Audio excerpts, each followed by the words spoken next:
Hello everyone, this is Technology Consultant channel. I'm Sam. Here we are with another video. In this video, we'll teach you how to recover deleted Google account on your phone. For this one, you have to open Google Chrome or any browser.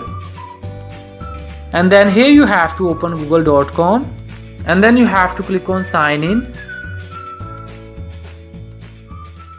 And then here you have to type your deleted Google account username.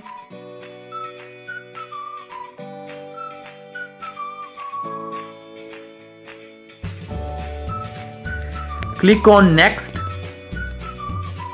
Here you can see our Google account is already deleted. So here you can see the message from Google. You have to click on next.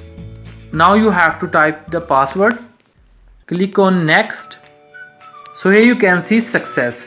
You have undeleted your account. So in the same way, you can also recover your deleted Google account on your phone.